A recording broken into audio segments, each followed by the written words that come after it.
और HTTP के बारे में बताया था मैंने आप लोगों को। और क्या सेटअप किया था, ये दो ही चीज करी थी शायद हम लोगों ने। एक टेलनेट आपका रह गया था, है ना। और काफी ज्यादा इंपॉर्टेंट भी है, टेलनेट रहना भी नहीं चाहिए। तो आज पहले उसी से शुरुआत कर लेते हैं। FTP में जिन लोगों ने किया था, अच्छी बात है। जिन लोगों ने नहीं किया प्लीज कर लेना उस चीज को। टास्क भी दिया था, जिन लोगों को टास्क में दिक्कत आ रही थी वो प्लीज पूछ लेना ग्रुप डिस्कशन के अंदर। उसका रिप्लाई मैं कर दूंगा आप लोगों को वापस से, है ना। और अभी टैलेंट के बारे में जानते हैं थोड़ा सा। देखो, नेट कैट होता है ना हमारा, मैंने बताया था जो आपको, एक बाइनरी रहती है हमारी, किसी भी पोर्ट से TCP या फिर UDP पोर्ट से कनेक्ट करने के काम में आती है। उसकी मदद से मैंने आपको HTTP रिक्वेस्ट फॉर्म करना भी बताया था, है ना। और रॉ TCP पैकेट्स किस तरह से सेंड करता है नेट कैट, वो भी मैंने आपको दिखाया था। सेम जो चीज है ना वो टेलनेट में भी है। सेम टेलनेट भी ऐसी तरह से काम करता है कुछ, ठीक है। नेट कैट में एक हमारे पास एक एरर आ रहा था -e के साथ, वो एन कैट के अंदर नहीं आ रहा है। जैसे मैं यहाँ पे दिखाऊँ आप लोगों को, थोड़ा सा बड़ा कर देता हूँ पहले इसको, इससे विजुअल हो जाए, ठीक। टेम्प डायरेक्टरी के अंदर चला जाता हूँ, इसमें भी टेम्प के अंदर चला जाता हूँ, टेम्प के अंदर चला जाता हूँ, ठीक है। और यहाँ पे एनकैट -LVP1234-E यहाँ लिख देता हूँ मैं कि bin/pass, ठीक है। और मैं इसे कनेक्ट करने की कोशिश करता हूँ दूसरे टर्मिनल पे, यहाँ पे इस साइड 1 2 3 4, क्या बोलते हैं अपने को यहाँ पे रिवर्सल मिल जाएगा, एक तरीके का बाइंड रिवर्सल है, तो ये अपने को मिल जाएगा, ठीक है। यहाँ पे मैं कमांड एग्जीक्यूट कर पाऊंगा। अब मैंने यहाँ पे ये चीज पॉसिबल किस तरह से करी ना, -e फ्लैग की मदद से, कि -e और उसके बाद ये बाइनरी, किसकी मदद से करी, -e और ये बाइनरी। -e क्या कर रहा है, ये बोल रहा है कि इसके आगे वाला जो आर्ग्यूमेंट है उसको TCP जितना भी इनपुट आया ना यहाँ से, इस टर्मिनल से, उसको इसके अंदर भेज दो, और इसको आउटपुट ना वापस से इसको भेज दो, इसी टर्मिनल को जो कनेक्ट हो रहा है उससे, है ना। हम ये बोल रहे हैं, सिंपल सी बात है ना, कोई ज्यादा कॉम्प्लेक्स भी नहीं है। चलो इसको हटा लेते हैं, ठीक, दो ही विंडो, ठीक है।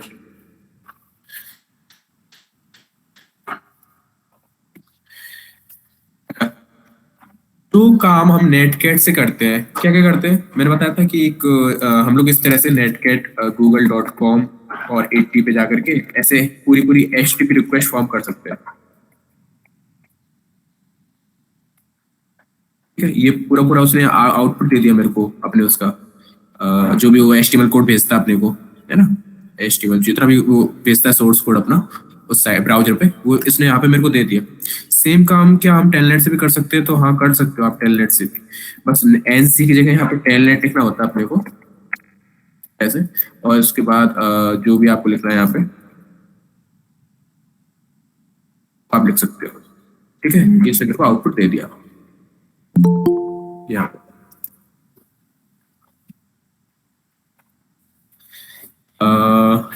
दिक्कत वाली बात पता है क्या है, मतलब दिक्कत तो खैर दोनों में ही है, नेटकैट और टेलनेट दोनों में ही है। अरे आप लोग यार जल्दी आ जाए करो, ठीक है। दिक्कत देखो दोनों में ही है कि यहीं पे सिक्योर नहीं है, इनक्रिप्टेड नहीं है जितना भी ट्रैफिक जा रहा है। और टेलनेट के अंदर ज्यादा बड़ी दिक्कत ये है कि ये सिर्फ TCP पे काम करता है, आपके शायद UDP पैकेट से नहीं लेता है शायद, कुछ मैंने कभी ट्राई किया नहीं इस पे, बट ये TCP बेस्ड प्रोटोकॉल है आपकी टेलनेट, शायद इसका जो क्लाइंट है वो भी TCP पे ही काम करता है, जबकि नेटकैट जो है आपका वो TCP पे भी काम कर जाएगा और UDP पे भी काम कर जाएगा आपका, ठीक है। मैंने पिछली बार करके दिखाया था UDP के साथ उसका काम करना, और अच्छा ये टास्क नहीं था आप लोगों के लिए, ठीक है। मेरे को लगा कि ये टास्क भी दिया था मैंने शायद। अगर आपके पास टेलनेट नहीं है तो आप सिंपली ऐप की मदद से इसको इंस्टॉल कर सकते हो। अगर आपके पास आप Debian चला रहे हो, Ubuntu चला रहे हो ना, तो ऐप पैकेज मैनेजर रहेगा आपके पास, ऐप इंस्टॉल और टेलनेट आप इस तरह से लिखोगे तो उसको इंस्टॉल करके दे देगा। मेरे पास ऑलरेडी इंस्टॉल्ड है, तो बता रहा है कि कोई जरूरत नहीं इंस्टॉल करने की। और ये जो चीज आप इंस्टॉल कर रहे हो ना, इसको तो बोलेंगे क्लाइंट, ये तो आपका टेलनेट क्लाइंट, ठीक है। और एक रहेगा आपका टेलनेट डी, ठीक है, आपका Telnet server. D for daemon, daemon services होती है ना, तो आपकी यहाँ पे लिनक्स के अंदर है ना, आप लोगों ने देखे होंगे किसके अंदर रहती है, ईटीसी के अंदर, init.d के अंदर। ये जितनी भी यहाँ पे स्पेसिफाइड है सर्विस, जैसे जीडीएम हो गया। अच्छा, किसी को मालूम है ये क्या होता है GDM3? किसी को भी मालूम हो? यहाँ पे जरा मैं चैट बॉक्स खोल लेता हूँ एक बारी। Good morning, good morning.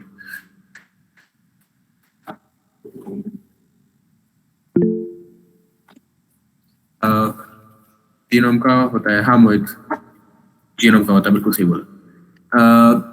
आपने वो देखा है जब आपका काली स्टार्ट होता है, काली स्टार्ट होता है उस टाइम पे एक आपका लॉगिन का पैनल आता है नहीं, ठीक है, आपके में अलग आता होगा, किसी के में अलग आता होगा। तो ये जो चीज है ये चूज करनी पड़ती है। वैसे इसको चेंज भी कर सकते हैं हम लोग, लिनक्स है तो हर चीज कर सकते हैं हम लोग, बट ये चीज चूज करनी पड़ती है आपको इंस्टॉलेशन के टाइम पे।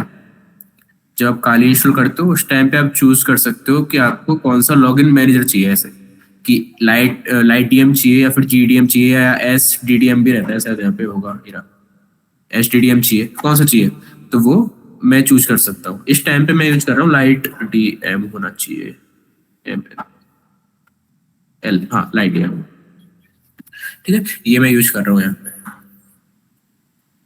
तो ये आपके लॉगिन मैनेजर्स होते हैं, वैसे इस पे जाना नहीं चाहिए था, बट मैं बता रहा था क्योंकि डेमन सर्विसेज होती हैं आपकी सिस्टम के अंदर, और ये जो टेलनेट सर्वर है एज ए डेमन सर्विस ही रन करता है आपका, ठीक। तो अगर आपके पास कोई पब्लिक टेलनेट सर्विस हो तो आप उससे कनेक्ट कर सकते हो, जैसे टेलनेट, उस आईपी का नाम, उस सर्विस जो सर्वर है उसकी आईपी यहाँ पे, फिर उसका डोमेन। और जरा एक कमेंट मार देता हूँ, टेलनेट IP/डोमेन कुछ भी, और उसके बाद 23 पोर्ट। क्यों 23 पोर्ट? क्यों? क्योंकि टेलनेट का जो डिफॉल्ट पोर्ट रहता है ना,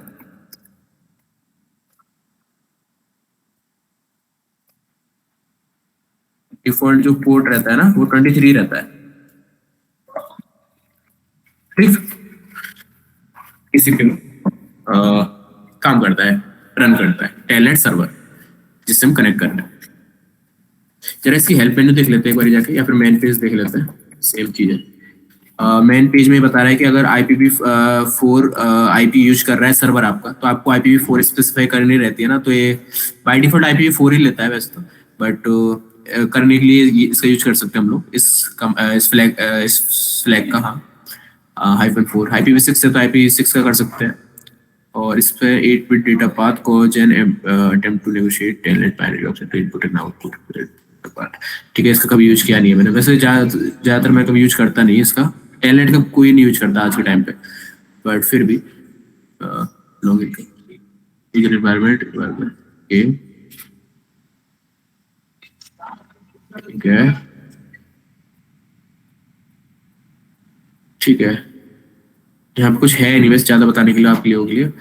अच्छा, इसमें एक चीज दी हुई है कि -X का अगर हम यूज करते हैं तो ये इंक्रिप्शन ऑन कर देता है यहाँ पे, ठीक है। ये चीज अच्छी ऐड की है इन लोगों ने, बट अभी खैर कोई यूज करता है टेलनेट को, तो इस चलो ठीक है, अच्छी बात है, हम लोग कर सकते हैं इसका यूज, इस -X का यूज यहाँ पे। बट मैं आपको जो चीज दिखाना चाहता हूँ ना, वो है आपका यहाँ पे सेटअप करना टेलनेट सर्वर को, वो अच्छे से हो जाए एक बारी तो एक काम करेंगे। देखो, एक तो है आपका टेलनेट, ठीक है, एक है आपका टेलनेट डी। टेलनेट क्या है? क्लाइंट, और टेलनेट डी क्या है? सर्वर। टेलनेट डी को भी आप सेम इस तरह से इंस्टॉल करोगे, ऐप टू इंस्टॉल और टेलनेट डी इस तरह से आप लिखोगे यहाँ पे। इसको एक बार इंस्टॉल करने के बाद ना, अगर आप इसको इस तरह से रन करोगे ना, टेलनेट डी और ऐसे रन कर दोगे, तो ये रन नहीं होएगा, ठीक है। और होगा भी ना तो सिर्फ सिंगल क्लाइंट के लिए होगा, इसको शायद व्हाइल लूप के अंदर लगाना पड़ेगा अपने को, जिससे अलाइव रहे, कीप अलाइव रहे, या फिर कोई ऑप्शन रहेगा इसके अंदर, वो मैंने आज तक किया नहीं कभी। बट टेलनेट को हमेशा, टेलनेट सर्वर को हमेशा हम लोग ना एक दूसरी चीज के साथ ना हम लोग इसको मर्ज करते हैं। वो दूसरी चीज क्या है ना, आपकी XINET, एक्स आई नेट डी। अच्छा मैं बताता हूँ क्या चीज होती है।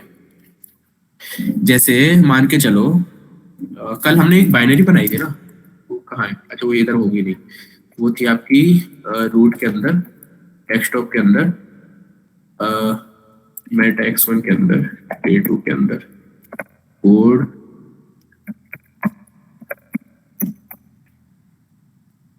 ठीक है। तो ऐसा कुछ बाइनरी, अच्छा ये मेरे कल वाली नहीं है, ये ट्रू है शायद वो, डॉट स्लैश कोड टू। हाँ तो देखो अभी कुछ इनपुट मांग रही है मेरे से, बोल रहा है गुड नेम किंग पे, है ना। अब मेरा काम ये है, इससे मेरा मैं चाहता हूँ इस बाइनरी से कि ना मैं इसको नेटवर्क पे होस्ट कर दूं। मतलब मैं इसको कुछ ऐसा करूं कि ये ओवर द नेटवर्क होस्ट हो जाए, है ना। और जैसी कोई क्लाइंट किसी इससे कनेक्ट करने की कोशिश करे मेरे किसी एक पर्टिकुलर पोर्ट से, जैसे कि 4444 से कनेक्ट करने की कोशिश करे, तब उसको ना ये ऐसे इनपुट मांगे, मैं उसको इनपुट दूं और वो ऐसे करके दे मेरे को गुड नेम KING PNG। जरा इसका एक डेमो दिखा देता हूँ मैं आपको। हाइफन की कोड टू और हाइफन LBP 1234 या फिर 4444, ठीक है। तो मैं इस तरह से कुछ आउटपुट चाहता हूँ इसका।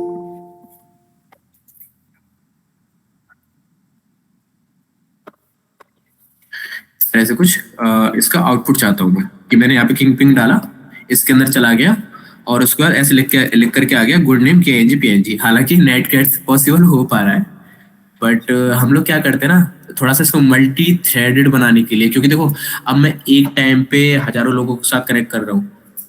अब हजार लोग ना इसी पोर्ट को एक्सेस करने की कोशिश कर रहे हैं एक साथ, और भी बहुत सारी चीजें हो जाती है ना ओवर द नेटवर्क अगर आप काम कर रहे हो तो वो चीज ना मैनेज करने का अच्छे से काम ना, हालांकि नेटकैट भी कर सकता है, ऐसी बात नहीं। हाइफन के अगर मैं यहाँ पे दूँ तो शायद कर दे मैनेज। चलो इस पे भी देख के देखते हैं। ओके ओके, और नेटकैट एक विंडो खोलते हैं, वहां पे भी सेम कमांड लिखते हैं।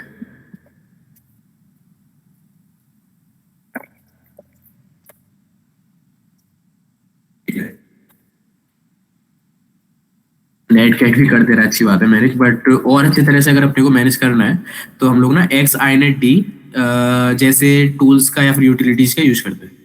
अब एक्स आई नेट डी सिर्फ अकेला ऐसा नहीं है, ठीक है, ये भी एक डेमन है, ठीक है, यहाँ पे डी आ रहा है ना, ये भी एक डेमन सर्विस की तरह रन करता है। एक डेमन सर्विस जो कि बाकी डेमन सर्विसेज को रन करती है, ऐसे समझ लो, या फिर दूसरी बाइनरीज को रन करती है ओवर द नेटवर्क, ठीक है, ऐसे समझ लो। तो एक ये है आपका, और एक सुपर VISORD करके भी है कुछ, शायद यही नाम है उसका। और एक रहता है आपका TCP सर्वर, ये भी आपकी बाइनरी होस्ट करने का काम आता है। और आप शायद ना सोकेट से भी कर सकते हो इस काम को। तो ऐसे काफी सारे मतलब ऑप्शन आपके पास काफी सारे हैं, बट आप ना ज्यादातर जो देखोगे ना, एक तो ये देखोगे और एक ये देखोगे किसके अंदर, जितने भी CTF चैलेंजेस होते हैं उनके अंदर। जब आप किसी CTF चैलेंज की कोई सोर्स को डाउनलोड करते हो ना, फाइल वाइल डाउनलोड करते हो, अगर वो लोग प्रोवाइड कर देते हैं तो आपको, तो आप देखोगे कि उन लोगों ने जिस तरह से होस्ट किए हुए हैं ना, वो ये है, एक तो ये और एक ये, इस तरह से वो लोग होस्ट करके रखते हैं यहाँ पे, ठीक। तो इसको इंस्टॉल करना पड़ेगा पहले अपने को, कि ऐप इंस्टॉल।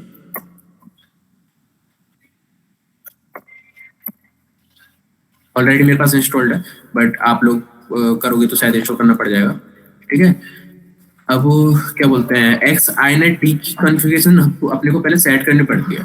किसके लिए सेट करेंगे उस कॉन्फ़िगरेशन को? टेलनेट के लिए, ठीक है। और कॉन्फ़िगरेशन फाइल अपने को मालूम है कहाँ रहती है, ETC के अंदर रहती है।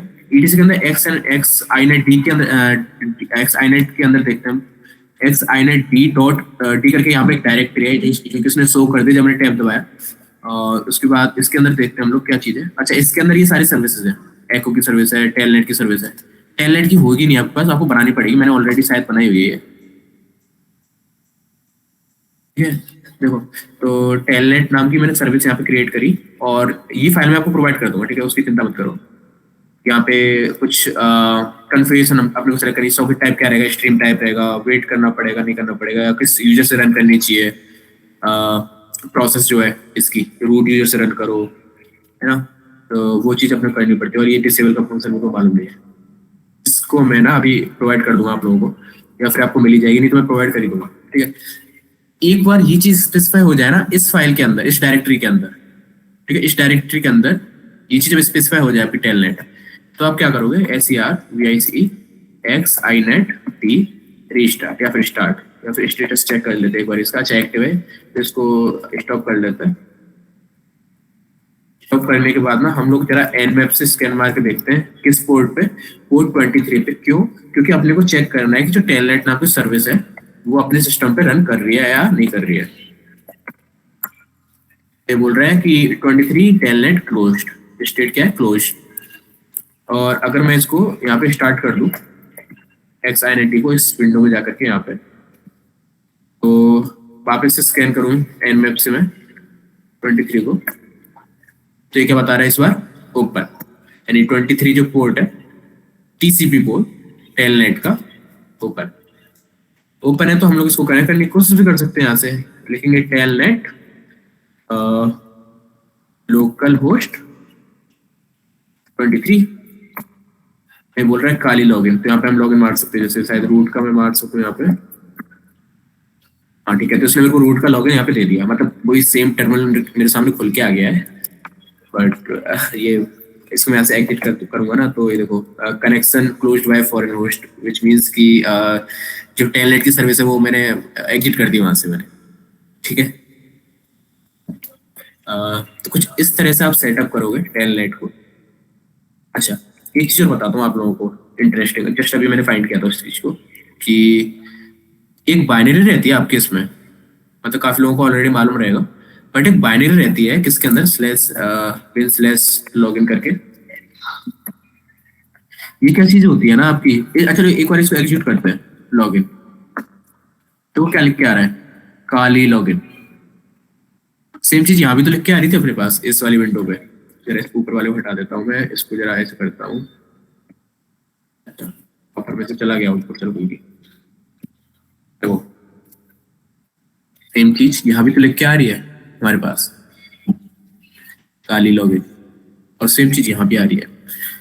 ऐसे यहाँ पे जरा हम लकी से अगर हम करना चाहें तो इसको लॉगिन, हाँ लकी से भी लॉगिन कर लिया अपन लोगों ने यहाँ पे, ठीक है।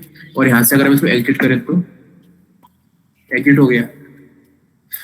तो इस लॉगिन नाम की बाइनरी का काम क्या हुआ कि इस यूजर को लॉगिन करने में मदद करती है, यानी यूजर लॉगिन कर सकता है किसी भी यूजर को, किसी भी यूजर को लेकर के, जैसे लकी यूजर को, रूट यूजर को, है ना, हम लोग लॉगिन कर सकते हैं सिस्टम में जाकर के। सेम चीज टेलनेट पे भी चल रही है।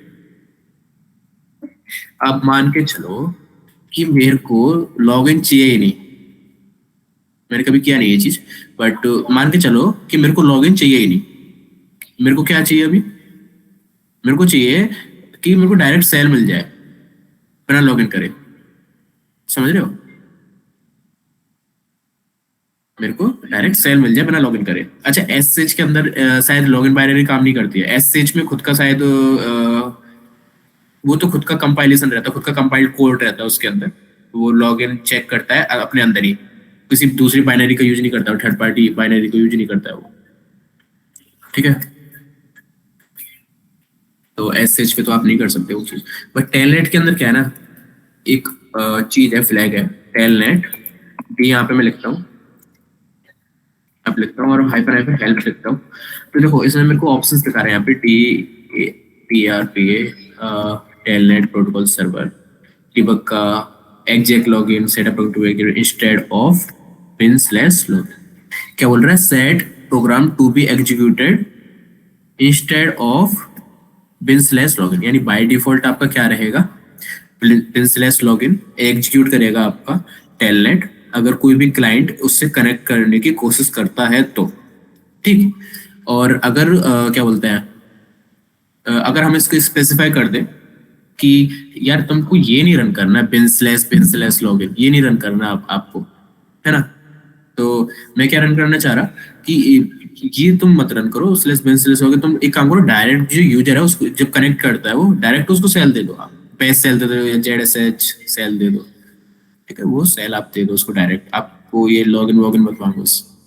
अगर देखते हैं अगर हो जाए तो ये ऐसा पॉसिबल होता है तो कोई मेरे को बताएगा कि ये जो चीज है यहाँ पे जो लिखी हुई है इसकी जगह मैं क्या लिखूंगा और वो कहाँ पे स्पेसिफाई करनी पड़ेगी मेरे को, किस तरह से मैं स्पेसिफाई करूंगा उसको।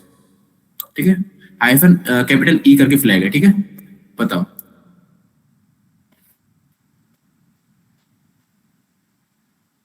और मोहित आप नहीं बताओगे प्लीज।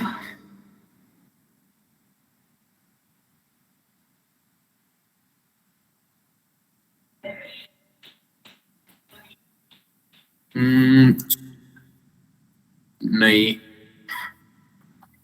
आपने तो पूरा टेक्स्ट सिनेरियो क्रिएट कर दिया मेरे दिमाग के अंदर अभिषेक, कि पाथ वेरिएबल को चेंज करेंगे और फिर उसके बाद उसमें एक बेस नाम का बाइनरी रहेगा उसको रीनेम करके लॉगिन लिखेंगे।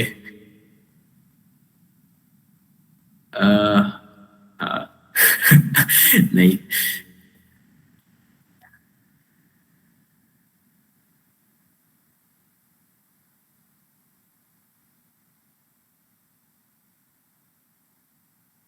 हार्दिक आपका मतलब ये तो ठीक है बट पेंसिलस बेस लिखेंगे बट ये कहाँ स्पेसिफाई करेंगे हम लोग, लिखना कहाँ पे ये चीज।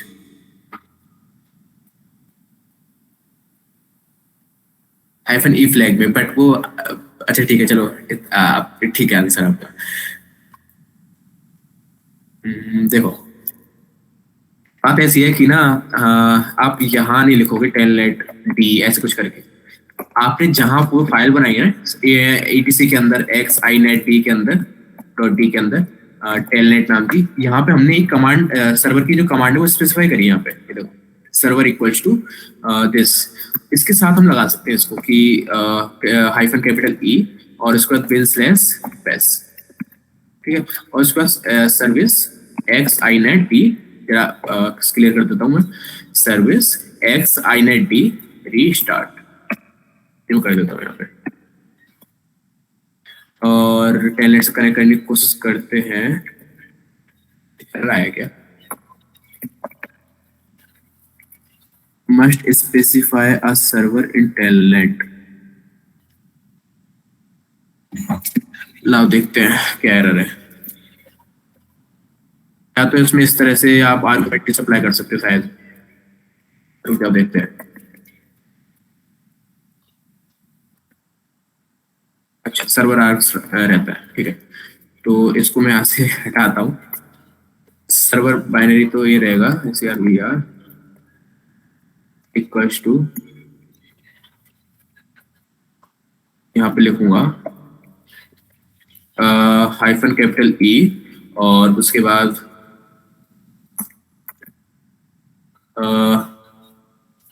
स्पेस पिन स्लैश स्पेस, ठीक है, और इसको वापस से रजिस्टर करने की कोशिश करूंगा मैं। जरा 2 मिनट देना, मेरे गेट भी लॉक कर रहा है।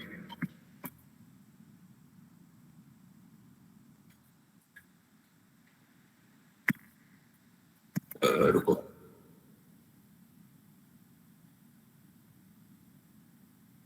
बस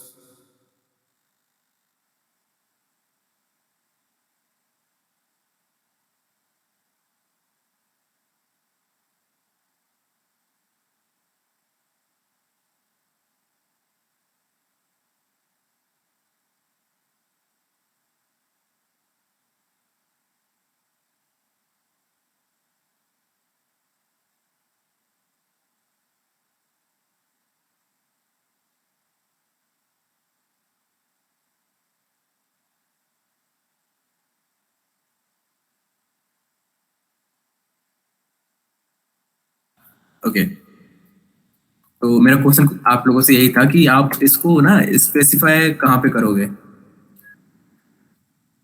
ठीक है, तो वो ये फाइल के अंदर मैं चाहता था कि आप लोग बोलो बट शायद हो सकता है आप मैं थोड़ा सा समझाने में कमजोर हूँ तो।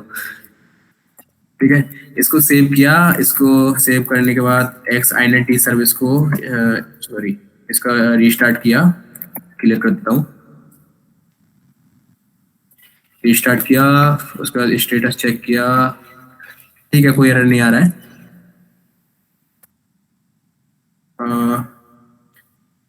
S slash dot cargo slash ये विंडोज अच्छा फाइल। अच्छा एक काम करते हैं, बेस्ट सेल की जगह ना इसमें हम लोग एसएस दे देते हैं भाई, और ज्यादा अच्छा रहेगा। चलो ठीक है एसएच दे देते हैं। इसको वापस से रिस्टार्ट करते हैं और चालू करने, ओके कनेक्ट करने की कोशिश करते हैं। पास होता है, कहाँ गया? अच्छा ओके, अपने को सेल मिल चुका है शायद। हाँ ठीक है ठीक है। एक एरर था यहाँ पे, मतलब कुछ एक्सेप्ट एरर ही है, बट अपने को सेल दे दिया था उसने, तो जरा से इसको अब एसएच पे मैंने कर दिया ने।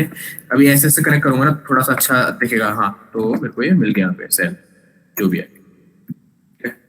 पहले भी मेरे को मिल गया था, बट एक छोटा सा कुछ एरर था कि ये फाइल नहीं फाइंड करी है इसने, ऐसा कुछ। But छोड़ते हैं उस चीज को, है ना। तो इस तरह से आप ना किसी भी बाइनरी को भी होस्ट कर सकते हो। अभी बाय डिफॉल्ट वो लॉगिन बाइनरी होस्ट करता है, जिसकी मदद से आप पहले लॉगिन करते हो, ऑथेंटिकेशन करते हो टेलनेट पे जाकर के कि आपके पास है कि नहीं यार। अच्छा इसी मेरे को विंडोज में नहीं मालूम है ना, विंडोज किस तरह से काम करता है, विंडोज में कौन सी बाइनरी रहती है, जैसे इसमें तो लॉगिन रहता है आपका, विंडोज का मेरे को थोड़ा सा नहीं मालूम है, बट होगा विंडोज के अंदर भी। और याद रखना एक चीज की, सर्वर की तो एक बाइनरी रहेगी, सर्वर का एक वो रहेगा, वैल्यू रहेगा equal to slash user slash S one slash telnet, और सर्वर के आर्क्स रहेंगे यानी आर्ग्यूमेंट्स, वो अलग तरह से स्पेसिफाई करोगे आप। वो 2 या 4 हो सकते, कितने भी हो सकते, बट ये जो सर्वर है इसका बाइनरी सिंगल बाइनरी रहेगा, यहाँ पे सिंगल एक कमांड रहेगा, ठीक है सर्वर के अंदर। इस फाइल को मैं दे दूंगा आपको। ठीक, अच्छा इसको जरा वायर सार पे और समझ, अच्छा यहाँ तक मैं सबके समझ में आया।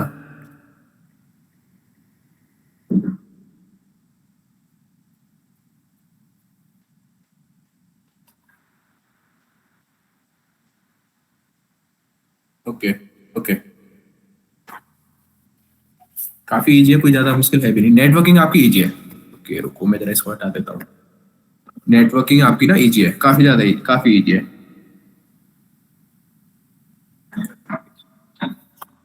ठीक है, बस 2-3 आपको कॉन्सेप्ट सीखने पड़ते हैं, बाकी सारे सभी ऐसे सेम ही रहते हैं आपके। ये जितनी भी प्रोटोकॉल्स है ना आपकी, चाहे वो टेलनेट है, चाहे एफटीपी है, चाहे वो कुछ और है, जितने भी प्रोटोकॉल्स हैं आपकी, पहले क्या होता है कि आरएफसी लिखी जाती है। लोकल इंटरफेस पे मैं गया, बताता हूँ मैं जरा, पहले अपनी बात कंप्लीट कर लूँ कि पहले ना एक आरएफसी लिखी जाती है। आरएफसी का फुल फॉर्म कुछ ना कुछ होता होगा, वो मेरे को मालूम नहीं, बट पहले ना इस चीज डिटेल में लिखी जाती है कि आप किस तरह से सर्वर और क्लाइंट के बीच में कम्युनिकेशन करवाओगे। ठीक है, जैसे अभी मैं बताऊंगा यहाँ पे किस तरह से हो रहा है, बट उन लोगों ने जब टैलेंट बनाया था ना, तब सबसे पहले एक विचार आया उनके मन में कि पहले सर्वर भेजेगा पैकेट या फिर क्लाइंट भेजेगा। देखो ऑब्वियस सी बात है, पहले क्लाइंट भेजेगा, है ना। सर्वर क्यों भेजेगा किसी क्लाइंट को कोई पैकेट पहले? ठीक है, तो पहले क्लाइंट भेजेगा।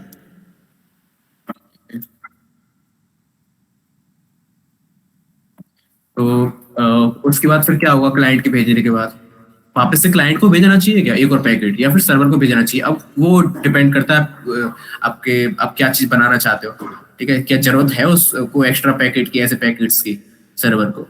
तो नहीं है, तो ठीक है, तो सर्वर भेजेगा फिर उसके बाद, है ना। तो ये चीज ऐसे करते करते करते करते ना पूरी पूरी आरएफसी लिखी जाती है। अगर ऐसा हो जाए, मान के चलो कि ना आपके पास डेटा की लेंथ है इतनी हो जाए, 120 से ऊपर हो जाए, तो क्या करें, तो उसको डिस्कार्ड कर देंगे उस पैकेट को। ये चीज सारी जितनी भी चीजें प्रोटोकॉल के लिए, किसी भी प्रोटोकॉल के लिए डिफाइन करी जाती है, उसको आरएफसी में लिखा जाता है। और आप बोर हो जाओगे पढ़ते पढ़ते, एक बार मैं दिखा देता हूँ।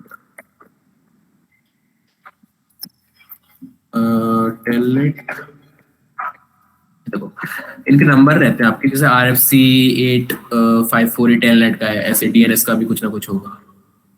ठीक है, इनको आप पढ़ते पढ़ते बोर हो जाओगे, बट जो रियल जो चीज है ना, जितनी भी डिटेल आपको मिलेगी यहाँ पे, वो क्या बोलते हैं, किसी भी प्रोटोकॉल के बारे में, एक एक चीज के बारे में नॉलेज वो यही मिलेगी आपको, इसी RFC के अंदर मिलेगी टेलनेट की। बाकी भी रहती है, वैसे इसको शायद ही पढ़ोगे आप लोग, खुद में नहीं पढ़ता है इसको। यहाँ पे जरा मैं एक चीज दिखाता हूँ आप लोगों को, अगर मिल जाए तो मेरे को वो।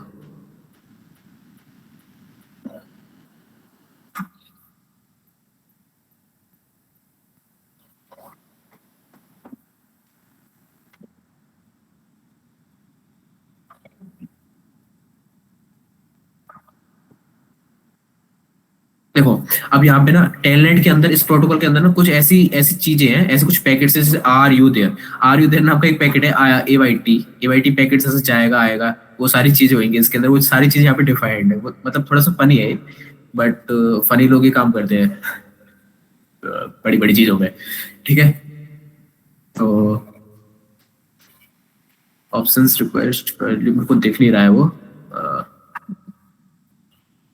आईपी के बारे में यहाँ पे था, मैंने मतलब पढ़ा नहीं है पूरा, बट थोड़ा बहुत पढ़ा है, और जितना पढ़ा है क्या बोलते हैं, देखो इसने बताया हुआ है कि अगर नल नल स्ट्रिंग आ जाए उसके आपके स्ट्रिंग के बाद, जैसे आप लिखोगे लकी और उसके बाद नल स्ट्रिंग आ जाए, तो फिर क्या करना, नो ऑपरेशन इसका मतलब होता है। और लाइन फीड, अगर मतलब न्यू लाइन आ जाए आपकी, तो move the printer to the next print line, keep the same horizontal position, वो जो भी पढ़ना हो, कैरेज रिटर्न जो विंडोज के अंदर रहता है स्लैश आर, वो आ जाए तब क्या करना है आपको, वो चीज बताएगी इसके अंदर। आईपी कहाँ गया आपका, देखो, अच्छा ये तो इंटरप्ट प्रोसेस है कुछ, चलो ठीक है, छोड़ो। ठीक है, तो इसको आप पढ़ सकते हो, ऐसे बहुत सारी आपकी और भी अच्छा, नो का मतलब हमेशा याद रखना है, ये बहुत कम आएगा आपके। एनओपी इसका मतलब होता है नो ऑपरेशन। ठीक है, no operation, simple. N N से नो और ओपी से ऑपरेशन, नो ऑपरेशन। ये आपका यहाँ पे नेटवर्किंग में भी है और आपके असेंबली लैंग्वेज के अंदर भी है, नो ऑपरेशन। क्योंकि आप चाहते हो कभी कभार किसी अच्छा होता है ना, क्या बोलते हैं ये पाइथन के अंदर, पास है ना, लिखते हो ना आप, पास लिखते हो, और हाँ पास लिखते हो, किसी कोई फंक्शन बनाया आपने एफएनसी, और उसके अंदर लिखोगे आप पास, चाहे आप उसके अंदर कुछ डिफाइन करो चाहे मत करो, है ना, पास लिख दोगे। तो वो पास क्या है आपका, नो ऑपरेशन ही तो है, यानी कोई ऑपरेशन परफॉर्म नहीं हो रहा है। तो ये पास अलग अलग नाम से रहता है कि हर किसी लैंग्वेज के अंदर, नेटवर्क के अंदर नो ऑप है, असेंबली के अंदर भी नो ऑप है ना। जरा इसको देख लेते हैं, अभी छोटा सा है, ज्यादा बड़ा नहीं है कुछ भी यहाँ पे। यार इसको क्लियर कर देता हूँ एक बारी में, कुछ ज्यादा ही हो गया यहाँ पे। वैसे किस पोर्ट से किस पोर्ट तक जा रही है, नो आइडिया। ठीक, स्टॉप करते हैं, वापस से कर देते हैं इसको।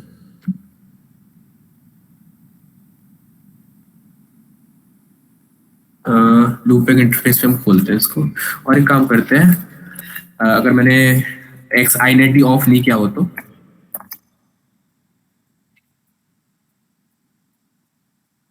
नहीं एक्टिव है, ठीक है, अच्छी बात है।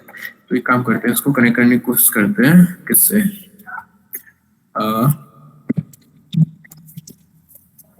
F sorry telnet local host 23। ठीक है, तो मैंने एंटर किया यहाँ पे, तो देखो कितने सारे पैकेट्स गए मेरे, कितने सारे पैकेट्स आए गए यहाँ पे। सबसे पहले तो देखो टीसीपी प्रोटोकॉल है, सबसे पहले तो वो तीन चीज तो आएंगी, तीन पैकेट्स तो आएंगे जो कि एक टीसीपी टनल की तरह क्रिएट कर रहे हैं इसको, टीसीपी टनल क्रिएट कर रहे हैं, और उसके अंदर ही डाटा सारा ट्रांसफर रहेगा होएगा, थ्री वे हैंडशेकिंग जिसको बोलते हैं हम लोग ना, तो वो चीज यहाँ पे हो रही है। सबसे पहले तीन शुरुआत तीन पैकेट्स में, उसके बाद जब हम नीचे आते हैं तो यहाँ पे ये देखो, जो नेक्स्ट वाला पैकेट है, एक्नॉलेजमेंट पैकेट, ओके सॉरी ये वाला पैकेट, डेटा वाला पैकेट, ये जा रहा है सोर्स पोर्ट 23 और डेस्टिनेशन पोर्ट ये, तो ये जा रहा है इस साइड से, इस सर्वर से हमारे क्लाइंट तक, इस क्लाइंट तक। और ये क्या भेज रहा है वो जरा देख लेते हैं हम लोग टेलनेट के अंदर। ये देखो ये सारी चीजें, ये ना वायर सार्क ने आइडेंटिफाई कर लिया है कि आपका जो वायर सार्क है ना, ये काफी ज्यादा इंटेलिजेंट है, कि जितनी प्रोटोकॉल्स है ना, प्रोटोकॉल्स के अंदर कितने कितने क्या क्या चीज कैसे कैसे जाती है, वो सारी चीज इसके अंदर ऑलरेडी डिफाइंड है। तो जो भी पैकेट्स अगर वो आइडेंटिफाई कर लेता है ना कि प्रोटोकॉल के थ्रू जा रहा है कोई भी पैकेट, जैसे अगर टेलनेट के थ्रू जा रहा है कोई भी पैकेट, तो उसके अंदर वो आइडेंटिफाई कर लेगा कि यहाँ से लेकर के इस हेक्स वैल्यू से लेकर के इस एड्रेस से लेकर के इस एड्रेस तक, या फिर इस एड्रेस से लेकर इस एड्रेस तक कौन सा पैकेट है। ठीक है, तो इसने बता दिया कि सोर्स एड्रेस है आपको यहाँ से लेके यहाँ तक। और ये IPv6 का सोर्स एड्रेस है आपका, ठीक है। अच्छा ये वैसे टेलनेट का नहीं है, IPv6 का ही लेयर है। चलो नीचे देखते हैं टेलनेट साइड पे। देखो यहाँ से लेके यहाँ तक, यहाँ से लेके यहाँ तक ये टेलनेट है, पूरा टेलनेट का पैकेट है आपका। अब ये बोल रहा है कि विल ऑथेंटिकेट ऑप्शन, ये होगा कि नहीं होगा, ये इसके अंदर डिफाइंड है, इस पैकेट के अंदर ना, इसके अंदर डिफाइंड। और यहाँ पे इधर इधर साइड देख के चलना आप लोग, इधर साइड देख के चलना। मैं जैसे यहाँ पे क्लिक करता जाऊँ, अच्छा डू टर्मिनल टाइप है ना, इसको अगर क्लिक करें तो यहाँ से लेके यहाँ तक इसकी वैल्यू है, यानी कितने बाइट्स की वैल्यू होगी, 3 बाइट्स की वैल्यू यहाँ से लेके वहां तक, FF से लेके 18 तक आपकी। और उसके बाद जैसे और डू टर्मिनल स्पीड कुछ होता होगा उसके अंदर, स्पेसिफाई होगा इसके अंदर टेलनेट के अंदर। तो ये आपका, ये भी आपका 3 बाइट का रहता है शायद, मेरे ख्याल से सारे 3-3 बाइट के रहते हैं। हाँ इन्वायरमेंट ऑप्शन, ठीक है, कमांड टूल सब कमांड इन्वायरमेंट ऑप्शन, ठीक है। तो इसने आइडेंटिफाई कर लिया। नीचे पैकेट्स पे बढ़ते जाए हम लोग इस तरह से, तो इसने फिर एक TCP एक्नॉलेजमेंट कहाँ से कहाँ भेजा है, हमने भेजा है ये सर्वर को कि हाँ अपने को टेलनेट का जो डेटा वो रिसीव हो गया, एक्नॉलेजमेंट पैकेट अपने को मिल गया, भेज दिया सॉरी हमने एक्नॉलेजमेंट उसको सर्वर को। उसके बाद वापस से इसने सेंड किया है, जो कि है इस बार ये हम खुद सेंड कर रहे हैं। किसको सेंड कर रहे हैं, सर्वर को सेंड कर रहे हैं। देखो यहाँ से मेरे को मालूम चल रहा है सोर्स पोर्ट कौन सा है, ये हाई पोर्ट नंबर हमारी साइड खुला है, और डेस्टिनेशन पोर्ट क्या है 23, जहाँ पे जाना चाहिए आपका जो डाटा है, टेलनेट डेटा है। तो इस तरह से मेरे को मालूम चल रहा है कि कौन किसको भेज रहा है और क्या चीज भेज रहा है, ये खुद वायरस्टार मेरे को बता दे रहा है यहाँ पे, ठीक है। अब ऐसा नहीं कि आपको सारी चीज आनी चाहिए, सारी चीज आपको ये रटी रहनी चाहिए, आप गूगल करोगे एक एक चीज को, क्योंकि देखो प्रोटोकॉल्स दुनिया भर के हैं, और प्रोटोकॉल्स के अंदर जो इम्प्लीमेंटेशन है हर एक चीज का वो भी इतना कॉम्प्लेक्स है कि आप कभी याद नहीं करवाओगे उसको, ठीक है। उसको आप कंपेयर कर लो रॉकेट साइंस से, अगर आप याद कर रहे हो तो, ठीक है। वापस हमने एक्नॉलेजमेंट भेजा, उस पर टेलनेट डेटा जा रहा है यहाँ पे, सब ऑप्शन स्पीड अलग अलग चीज चल रही है यहाँ पे, ठीक है। ये देखो मैं करता जा रहा हूँ, यहाँ पे देखते जाओ आप लोग, कुछ अच्छा दिखेगा तो बताऊंगा। देखो यहाँ पे ये जा रहा है डेटा, ये डेटा जा रहा है। इससे पहले क्या गया था, पहले एक बार मैं ये देखो, चलो ठीक है इसको छोड़ो। हाँ तो ये डेटा जा रहा है आपका, ये कहाँ से जा रहा है आपका, इस सोर्स पोर्ट से, यानी ये आपके सर्वर से जा रहा है। किसको जा रहा है, अपने क्लाइंट को जा रहा है। तो हमारी क्लाइंट पे यहाँ पे टेलनेट जो मैंने खोला, यहाँ पे ये शो तो कर रहा है ना मेरे को, ये देखो कर रहा नहीं कर रहा शो, ये मेरे को ये जो डाटा है यहाँ पे। और ये आपकी न्यू लाइन और कैरेज रिटर्न है, यहाँ पे देखो /r/ है ना। तो इसने मेरे को न्यू लाइन और वो सारी चीज दी है। देखो ऊपर पहले न्यू लाइन दिया है, नीचे भी न्यू लाइन दिया है, और उसके बाद ये दिया है ना। काफी ज्यादा सिंपल है वैसे, इतना कॉम्प्लेक्स नहीं है। और कहाँ से कहाँ जा रहा है बता दिया मैंने कि सर्वर से जा रहा है क्लाइंट के साइड। फिर नीचे आता है, कुछ चीजें स्पेसिफाई करिए, do echo want line mode होता हुआ इसके अंदर, कुछ बाइनरी ट्रांसलेशन डेटा। फिर वापस से ये डेटा आ रहा है अपने को, कहाँ से आ रहा है, सर्वर साइड से आ रहा है। और देखो अपने को यहाँ पे शो भी कर रहा है, अपने को यहाँ पे शो भी कर रहा है। अगर मैं बेस सेल चलाता ना यहाँ पे, तो ये वाला डेटा आता है, ये वाला, ये देख रहे हो, ये वाला डेटा आता मेरे पास, आता नहीं आता रंग बिरंगा ये जो है, ये ऐसा इनकोडिंग। चलो मैं शाम को बता दूंगा आपको कि रंग बिरंगा कैसे होता है, ठीक है। और ये देखो नीचे पैकेट्स हम लोग देखते हैं यहाँ पे। अच्छा नीचे पैकेट्स तो नहीं है, अच्छा है, कोई नहीं छोड़ो।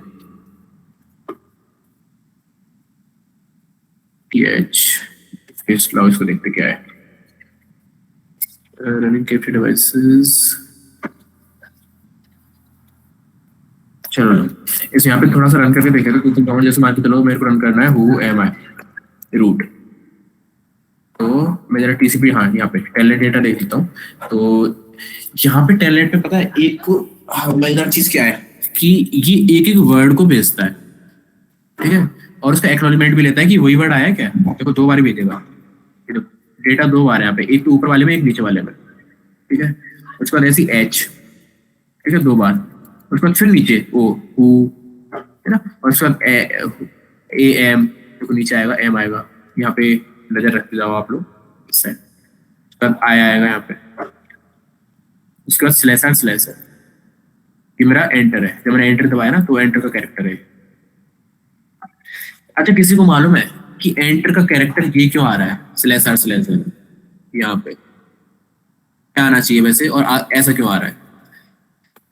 वैसे मेरा गैस ही है ये, मेरे को कोई ज्यादा, बट फिर भी कोई गैस कर पाए तो।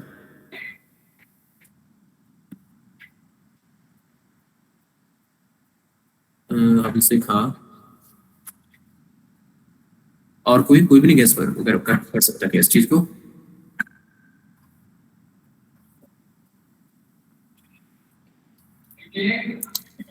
मैंने आपको पता है, शायद मैं आपको बता चुका हूँ इस चीज के बारे में कि देखो के लिए है। हाँ ठीक है, ठीक है, यस। वो अपने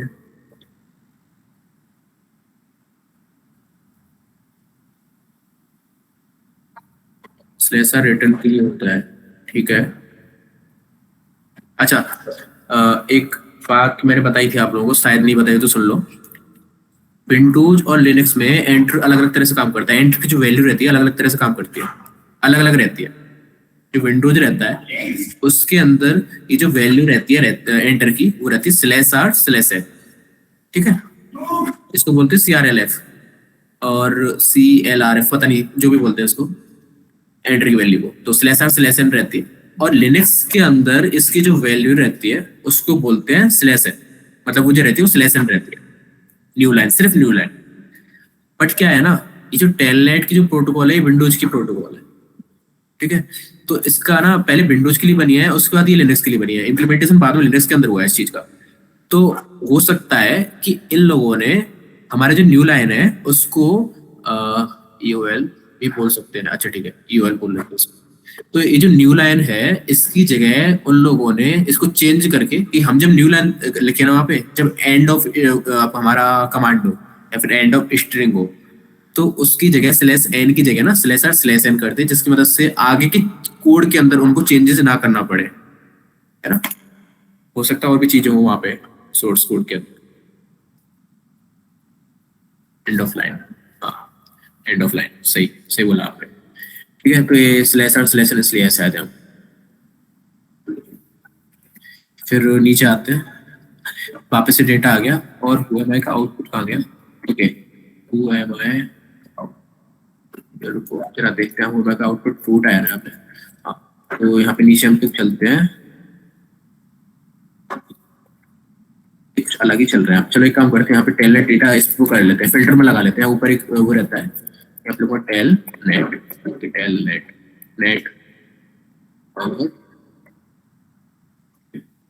थोड़ा सा ऊपर चलते हैं। हाँ देखो, तो इसमें मेरे को क्या दिया यहाँ पे, रूट स्लैश आर स्लैश है टेलनेट के डेटा के अंदर, root slash R slash. But जब जाएगा ना यहाँ से डेटा, यहाँ से जब डेटा जाएगा हमारे साइड से, क्लाइंट साइड से, तब एक एक लेटर करके जाएगा। वो पहले W जाएगा, वो भी 2 बारी, उसके बाद H, उसके बाद O, फिर M, फिर I, OMI, ऐसे इस तरह से जाएगा, है ना। ये चीज रहती है टेलनेट के अंदर। तो कुछ इस तरह से आपका टेलनेट जो है काम करता है। ये जो वायर सर्क है, इस तरह से आप सीख जाओगे, कोई ज्यादा इसके अंदर है नहीं कुछ। फिल्टर्स की बात करें तो इसकी भी चीट सीट रहती है, आप कभी याद नहीं करते हो, आपको प्रैक्टिस के साथ आ जाएंगे। जैसे अगर मेरे को HTTP के पैकेट्स चाहिए, HTTP को मेरे वैसे है नहीं मेरे पास अभी, अगर मैं यहाँ से कर्ल करने की कोशिश करूँ अपने लोकल होस्ट को, हालांकि एग्जिस्ट नहीं करता कोई 80 पोर्ट यहाँ पे अभी, बट यहाँ पे ओके कोई नहीं करता है तो नहीं आएंगे पैकेट्स, ऑब्वियस सी बात है। को मैं काम करता हूँ यहाँ पे पाइथन हाइफन http.server 8000 पे मैं इसको पिंग कर देता हूँ, और यहाँ पे पैकेट्स आ जाएंगे हमारे पास।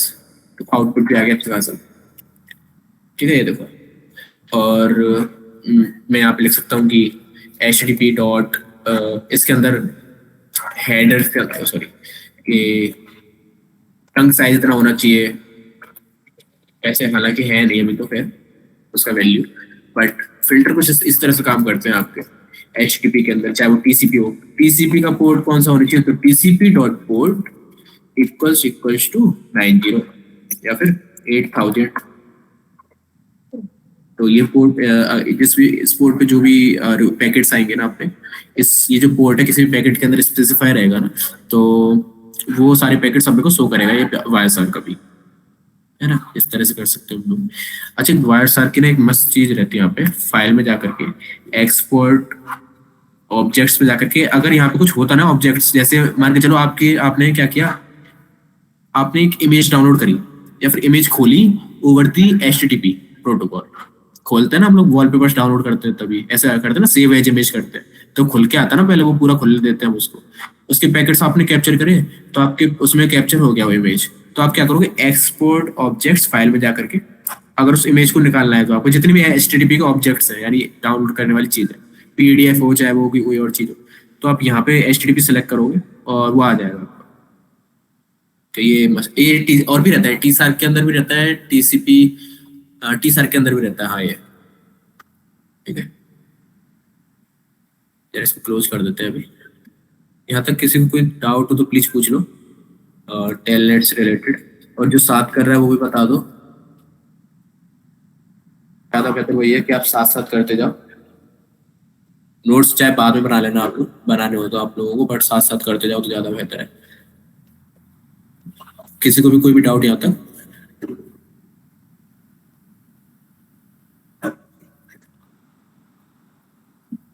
ओके अभिषेक, और किसी को?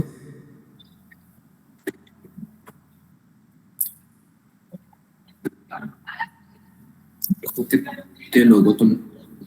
24।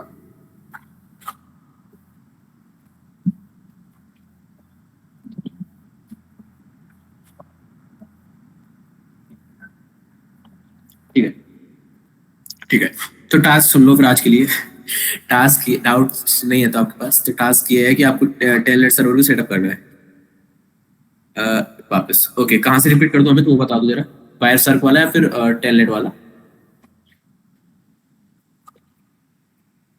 टेलनेट वाला, ओके। देखो, आप क्या करते हो कि ETC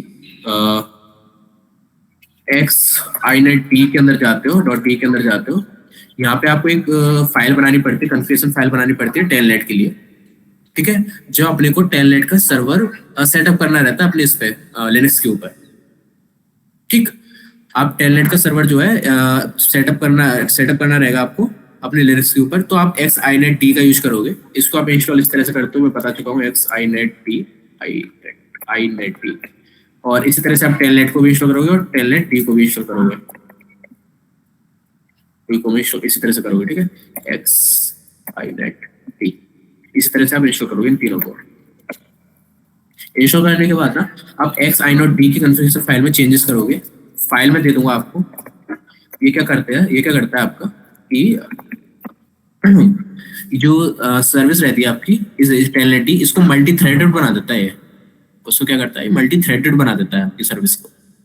उसकी मदद से ना आप क्या है कि जो हजारों यूजर्स है ना आपके नेटवर्क से कनेक्ट होने के बाद ना इसको एक्सेस कर सकते हैं एक बारी में।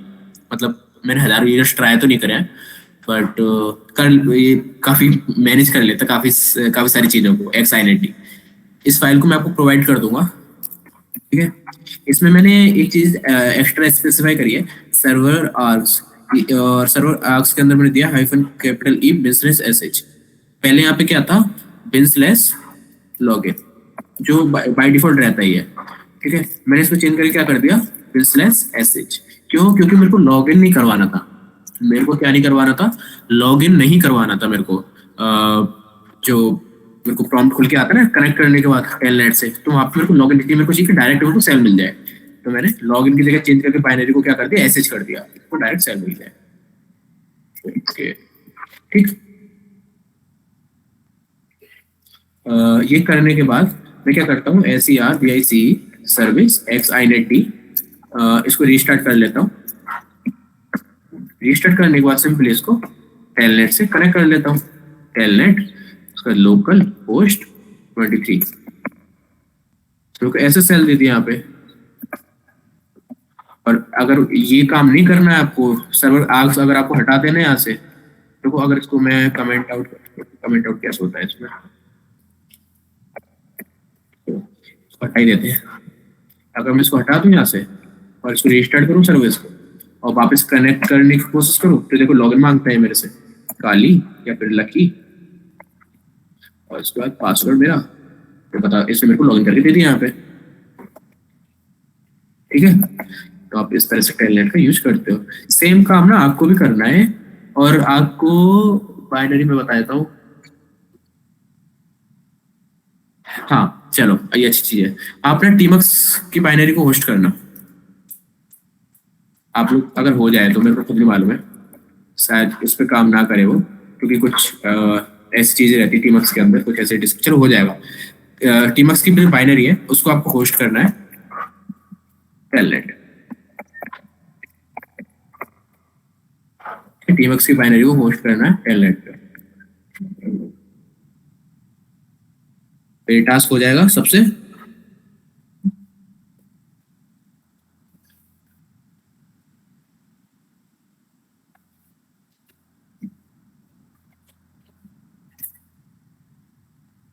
देखो यस, ठीक है, एक बार देख लो।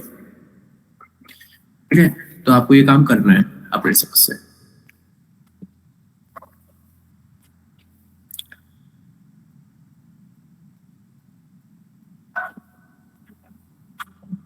ठीक है, अच्छा अब मैं नेक्स्ट सी पे आ जाऊं कि आप लोग बोर हो गए हो, या फिर अ, या तो एंड करूं, या फिर एक सी पे आ जाता हूँ। स्ट्रक्चर अगर आपको पढ़ना हो तो थोड़ा सा सी पे, हाँ ठीक है, तो सी पे आते हैं।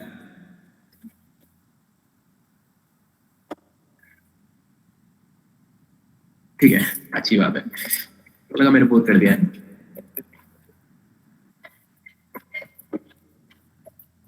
एक ये डायरेक्टरी में मैंने बनाई, इस ये बस कोई सेंस नहीं इस चीज का, मैंने ऊप्स यहाँ पे लिखा है, पर ऊप्स का कोई कंसेप्ट नहीं समझाने वाला, बस ऐसे ही मेरे दिमाग के अंदर आ गया तो मैंने डाल दिया ये टैब के अंदर। ऊप्स, अच्छा उसे अपने आप ही रिकॉग्नाइज कर लिया। पता नहीं आजकल कैसे हो रहा है बेस के अंदर, मैं गलत लिखता हूँ अपने आप चले जाता है उसके अंदर, डायरेक्टरी के अंदर। ठीक है, ऐसे में कभी कभार ऐसे स्लैश टीएमपी लिख देता, टीपीएम लिख देता हूँ, तब वो चला जाता है टैब के अंदर। ठीक है, तो ऊप्स करके एक डायरेक्टरी मैंने क्रिएट कर। अच्छा, इसका थोड़ा सा पहले वो डिस्कस करते हैं, थ्योरी थ्योरी डिस्कस करते हैं इसका पहले थोड़ा सा, है ना। कभी जावा पढ़ी है आप लोगों ने? जावा में क्या रहता है कि आपसे क्लासेस बनवाई जाती है, क्लासेस बनवाई जाती हैं, क्लासेस के अंदर ना आपसे एट्रीब्यूट्स डलवाए जाते हैं, आपसे बोलते हैं कि जैसे मान के चलो आपके टीचर ने, टीचर जो एग्जांपल देता है आपका कि एक कार है, कार का कलर रहेगा, है ना, उसका स्पीड रहेगा कितना रहना चाहिए, और उस स्पीड को कंट्रोल करने के लिए हम एक फंक्शन बना देते हैं। ठीक है, सेट स्पीड या फिर गेट स्पीड, है ना। और उस कलर को चेंज करने के लिए भी एक फंक्शन बना देते हैं। और उसका जो क्या बोलते हैं, इंजन किस कंपनी का रहेगा वो भी एक एट्रीब्यूट की तरह ले लेते हैं। अगर जावा पढ़ी हो तब बता रहा हूँ आप लोगों को मैं।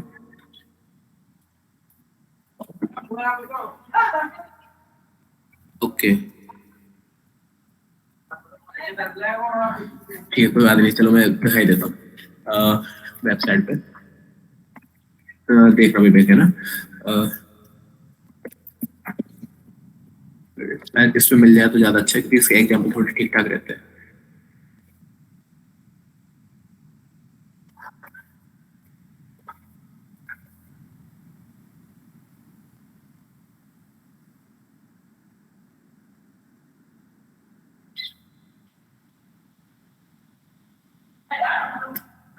ओके, चलो इसी समझते पिछले वाले से। देखो आपका क्या है, एक स्ट्रक्चर है, आपका एक क्लास है कार। ठीक है, और उस कार, वो जो कार है उसका एक ऑब्जेक्ट है आपका वॉल्वो ऑडियो, ये कंपनी जो है ना आपकी। तो वॉल्वो के अंदर वॉल्वो का इंजन, देखो मेरे को कार्स के बारे में ज्यादा मालूम नहीं है, तो प्लीज है ना, कार्स और बाइक्स के बारे में तो प्लीज थोड़ा सा झेल लेना मेरे को। तो जैसे कार, अगर वॉल्वो की है तो वॉल्वो का एक इंजन रहेगा, ऑडी के तो ऑडी का एक इंजन रहेगा, टोयोटा का एक खुद का एक इंजन रहेगा, खुद का एक कलर होएगा टोयोटा का, मतलब कलर रेंजेस होंगी उसके अंदर, जैसे रेड आती होगी शायद, ब्लैक आती होगी, है ना, व्हाइट आती होगी। ऐसी ऑडी के अंदर भी रहता होगा कुछ कि ब्लू आती होगी, येलो आती होगी, ठीक है, वॉल्वो के साथ भी। बट क्या है ना, ये जो तीनों चीजें हैं इनका एक स्ट्रक्चर है, और वो स्ट्रक्चर क्या है, वो कार है, एक क्लास है उनकी, वो क्या है, कार है आपकी, ठीक है। इसको ज्यादा अच्छे से तभी समझ पाएंगे जब हम उस पर काम कर पाए। यार मैं जावा पढ़ाना नहीं चाह रहा आप लोगों को, पर चलो लो थोड़ी सी देख लो, है ना, थोड़ा सा सहन कर लो। देखो, मेन पब्लिक क्लास, मेन ये नहीं करना था, एक तो ओवर स्मार्ट बन जाता है ना ये मेरा एनविम।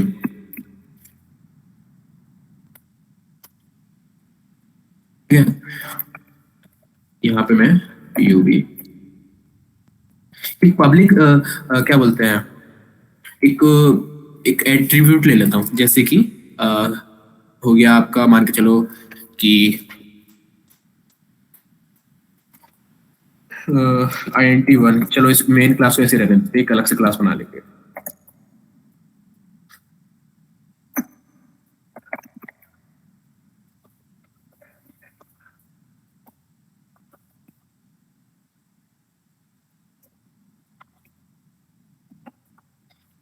देखो जिसके भी नहीं आएगी ये समझ में, उसको कोई प्रॉब्लम दिक्कत करने वाली बात है नहीं, वैसे जावा नहीं समझने वाले, समझ रहे सही वाले, बट मैं बस एग्जाम्पल के तौर पे बता रहा हूँ, जिससे जितने लोगों को आती है वो रिलेट कर पाए इस चीज से ना, इसलिए एक मैं क्लास बनाता हूँ यहाँ पे कार नाम का,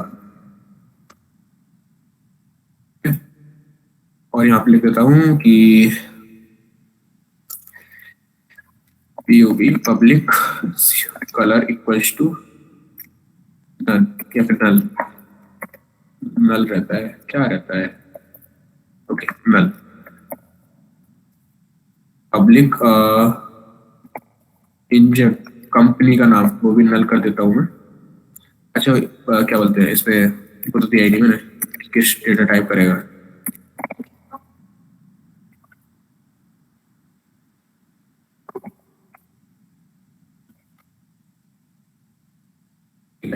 और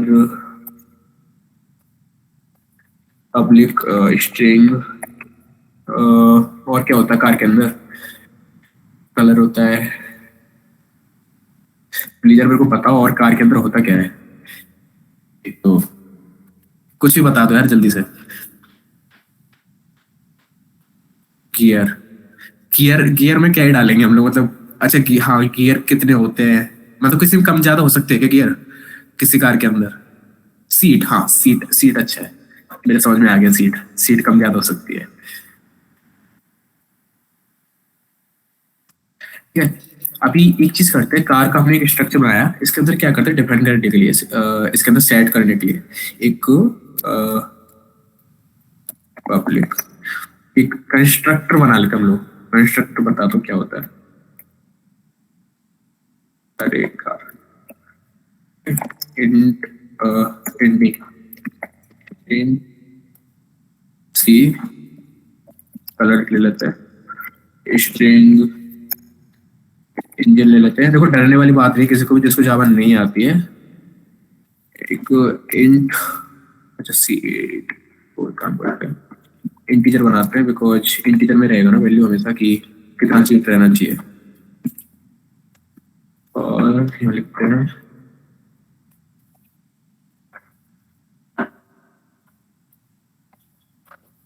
seat this dot engine equals to engine this dot colour equals to colour, और एक जरा सबका गेट मेथड और बना देते, चलो गेट मेथड बनाने की जरूरत नहीं है, हम ऐसे ही कॉल कर लेंगे डॉट डॉट लगा के, इधर क्या दिक्कत है, नल नहीं हो सकता है कि, चलो कोई बात नहीं, तो इसको कर देते जीरो, बाय डिफॉल्ट जीरो। देखो अब मैं क्या करता हूँ इसके अंदर एक कार रेफरेंस का कार वर्क नहीं, नाम कोई कंपनी का, जैसे टोयोटा टू मारुति लिखने दो यार मेरे को कुछ, car Maruti to new car और इसके अंदर मैं स्पेसिफाई करूंगा कि ये जो मारुति कार है हमारी, इस मारुति के अंदर कितनी सीट है, कौन सा कलर है, व्हाइट कलर है भाई हमारा, व्हाइट कलर है। और ये इंजन इंजन 243 ऐसा कुछ इंजन का नाम है। और सीट कितनी है हमारे पास, सीट चार, फोर सीट वाला गाड़ी है हमारे पास, ठीक है, मारुति मारुति हमारे पास। और एक लिख लेते हैं हम लोग कार, ऑडी।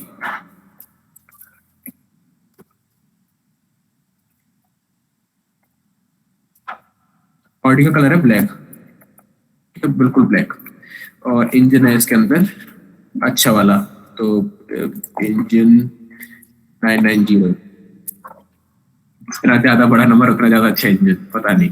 और ये 2 सीट वाली गाड़ी है आपकी, ठीक है। फरारी को देते 2 सीट वाली गाड़ी, चलो F1 लगा लेते हैं। एक car F1 equals to new car, Ferrari का कैसा कलर रहता है, रेड रहता है ना, वो सॉरी F1 का। और यहाँ पे लिखते हैं कि F1 ये इंजन, ऐसा कुछ लिख देते हैं यहाँ पे। और 1 सीट वाली कार है हमारी। अच्छा, इसको जरा पहले रन कर लेते हैं, तो देखने चल रहा है, चल रहा है। जावा पेट डॉट जावा,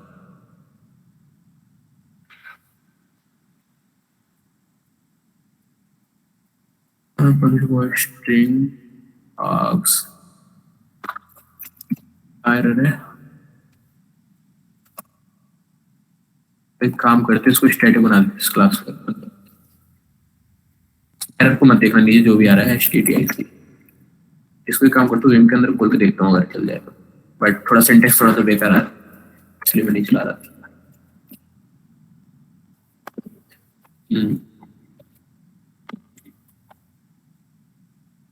तो स्टैटिक डिफाइन करनी है ना, तो मेरे को इसके अंदर डिफाइन करनी पड़ेगी, इसकी इसी के अंदर। और एक काम करते हैं, फिर इसके अंदर लगा ही लेते हैं। ये मत देखना मैं क्या कर रहा हूँ।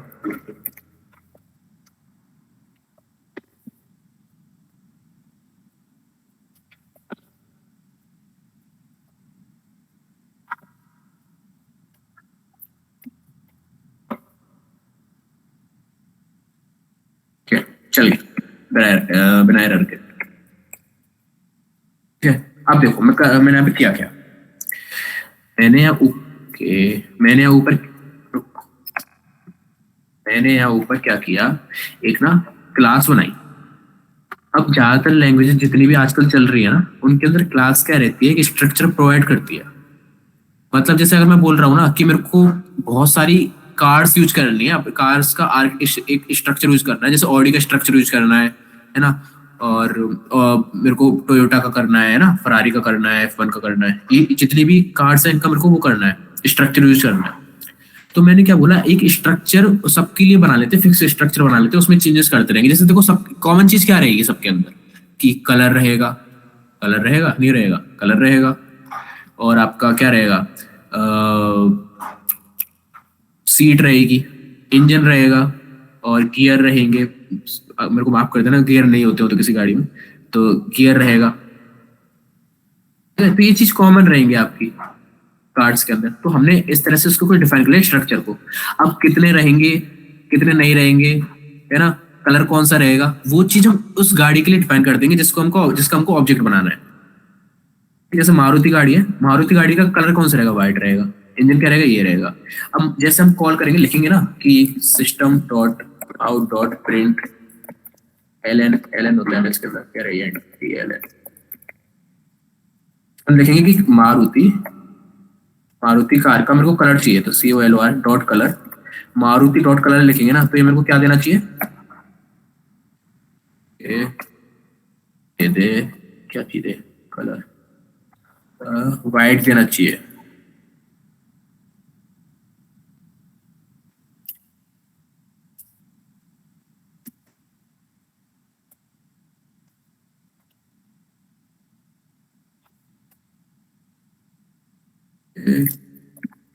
चलिए काम करते हैं, कंपाइल कर ही लेते हैं। जावा सी डॉट जावा, तो करना नहीं चाह रहा था इसको, बट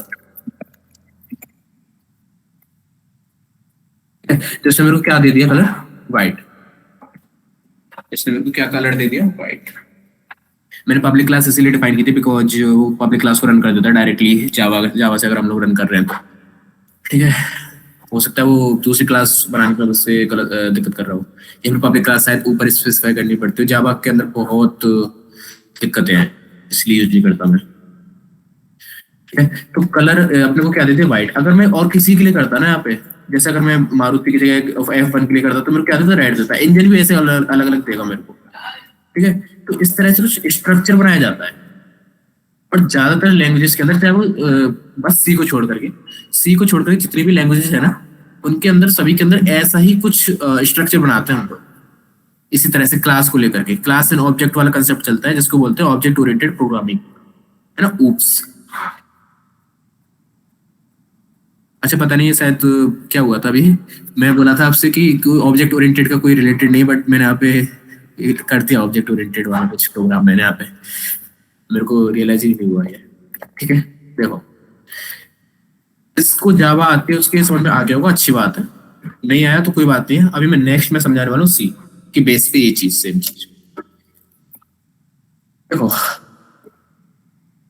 हाँ लाइट भी कर सकते थे कि नहीं, लाइट, अच्छा हाँ लाइट भी कर सकते थे, किसी में 4 होती है किसी में 6 होती है, क्या मालूम। ठीक है, अच्छा वैसे कितनों की वैसे ये चीज समझ में आई, ऑलरेडी पढ़ ली होगी तो आ गई होगी आप लोगों के, बाकी तो मेरे को लगता नहीं कि आई होगी काफी लोगों के। सी प्लस प्लस में करा था तो थोड़ा आया। अच्छा, आप लोगों ने सी प्लस प्लस में करा था तो आप बताते तो मैं सी प्लस प्लस में ही कर देता इस चीज को, मेरे को तो आती है तो होती नहीं है। ठीक है मोहित, थोड़ा आया, हाँ तो बस थोड़ा ही आना चाहिए क्योंकि अपने काम तो सी पे ही करना है।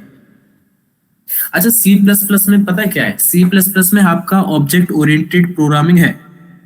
सी प्लस प्लस में आपका ऑब्जेक्ट ओरिएंटेड प्रोग्रामिंग है। अगर आपको स्ट्रक्चर बनाना है तो आप क्लास का यूज कर सकते हो, बट दिक्कत पता है कहाँ है, दिक्कत वहां पे है जब आप सी के अंदर काम कर रहे हो, क्योंकि सी के अंदर कोई क्लास का ऑब्जेक्ट ओरिएंटेड प्रोग्राम का कोई कंसेप्ट नहीं है, काफी ज्यादा टफ हो जाता है सी के अंदर।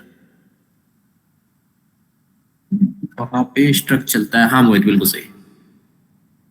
वहां पे हम लोग क्या यूज करते हैं, स्ट्रक्ट, इसलिए तो मैं चीख रहा हूँ तभी से, स्ट्रक्चर, स्ट्रक्ट, ये चीज। ठीक है, तो स्ट्रक्ट का हम लोग वहां पे यूज करते हैं सी के अंदर। और सी प्लस प्लस और जितनी भी लैंग्वेजेस है आपकी ऑब्जेक्ट ओरिएंटेड वाली लैंग्वेजेस, पाइथन के अंदर भी क्लासेज है आपकी। पाइथन, अरे पाइथन आपने लोगों ने सीखी है ना, पाइथन में आप लोगों ने ये चीज नहीं सीखी है, ये चीज नहीं करी आप लोगों ने।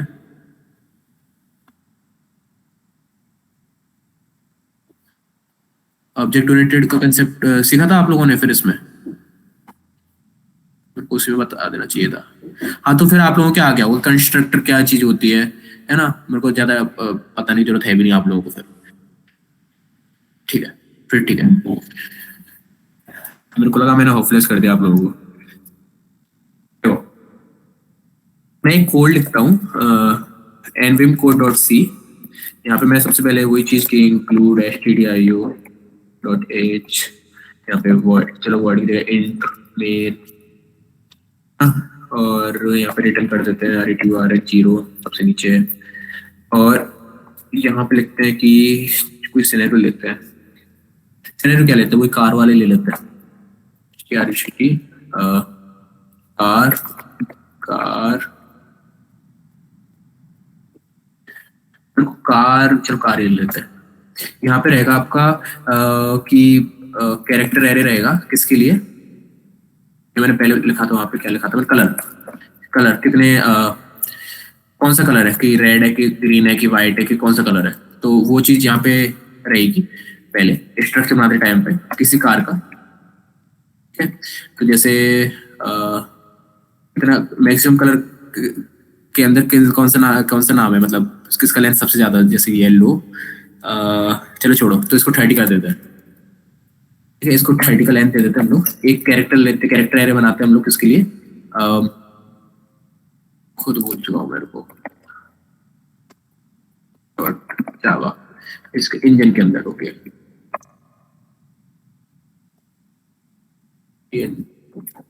डॉट लगाया है, ना इसके अंदर क्या देते हैं हम लोग, इसको भी 30 का कर देते हैं और एक करते हैं CHR, डॉट नहीं लगाना है, CHR नहीं सॉरी, इंटीजर टाइप सीट, कितनी सीट रहेंगी, ठीक है। तो बस इतना करते हैं और यहाँ पे एक सेमीकोलन डाल देते हैं, क्योंकि इसका सिंटेक्स रहता है जब भी आप एक स्ट्रक्चर बनाते हो ना, तब ये तो लगाना ही पड़ता है आपको, ये जो कर्ली ब्रैकेट्स है, कि इसके अंदर वाली जो चीज है ये आनी चाहिए, और जब स्ट्रक्चर एंड हो जा रहा है तो उसके बाद यहाँ पे एक सेमीकोलन लगाना पड़ता है।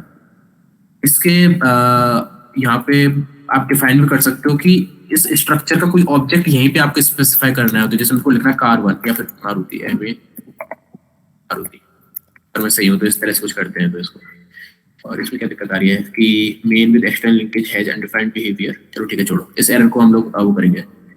अच्छा फंक्शन, सॉरी ठीक है, इग्नोर नहीं करना चाहिए था वो फंक्शन एरर, ठीक है।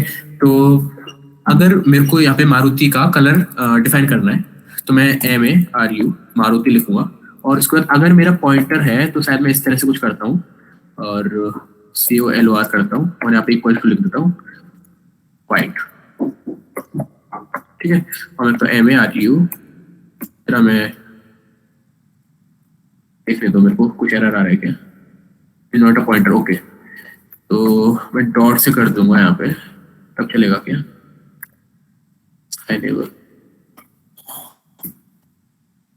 तो देखना पड़ेगा। STRUCT मेरे को भी काफी टाइम हो गया यहाँ पे सी के अंदर प्रोग्राम के लिए।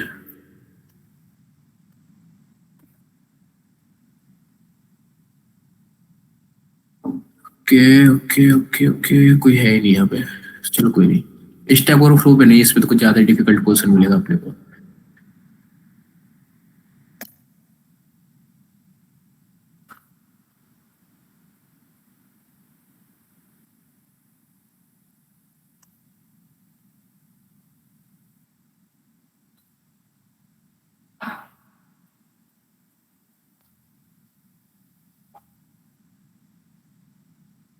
जहां तक मेरे को लग रहा है कि मैंने यहाँ कोई गलती करी है कि मेरे को इस तरह से मूव करके दिख रहा है कार,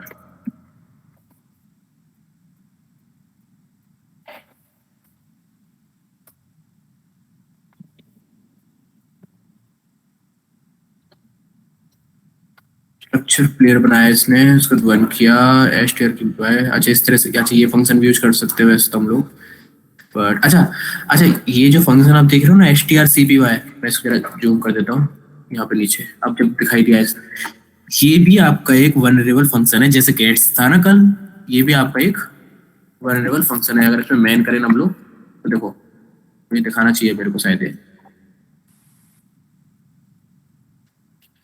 देखो beware of buffer overflow overruns, C bugs, मतलब बग्स वाला सेक्शन यहाँ पे देखना पड़ेगा अपने को।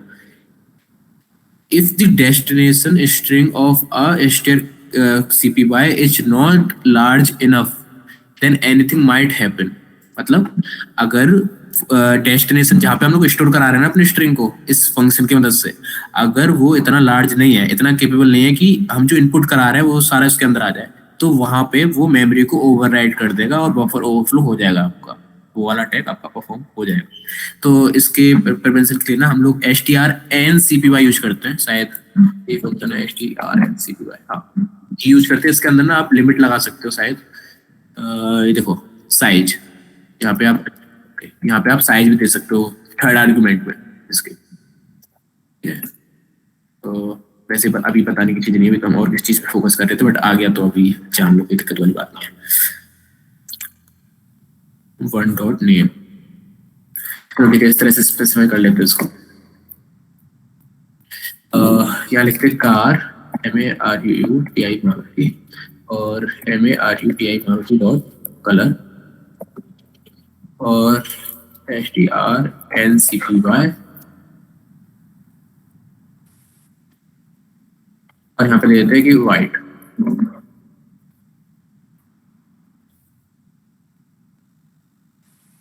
हाँ सॉरी यहाँ पे स्ट्रक्चर भी देना पड़ता है, और यहाँ क्या दिक्कत है, यहाँ पे लेंथ इसके लिए देखो कितना लेंथ है इसका, 1 2 3 4 5 कैरेक्टर्स मोस्ट। और यहाँ पे शायद मेरे ख्याल से इसकी लाइब्रेरी भी इंक्लूड करनी पड़ेगी मेरे को, strncpy एक जो फंक्शन है जिसके अंदर ये रहेगा इंक्लूड std lib.h हो जा। ओके शायद मेरे ख्याल से uni_std होगा फिर।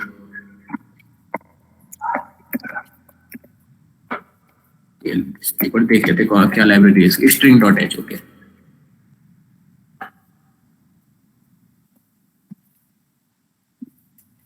.h ये लाइब्रेरी है यहाँ।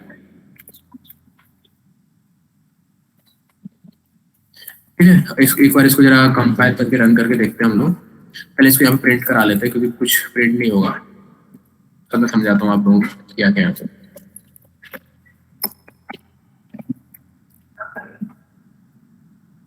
MARUTI Maruti dot colour.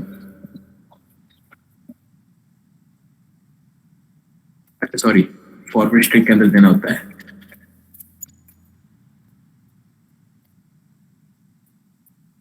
और थोड़ा सा और अच्छे से कलर, और यहाँ पे /n दे देते हैं।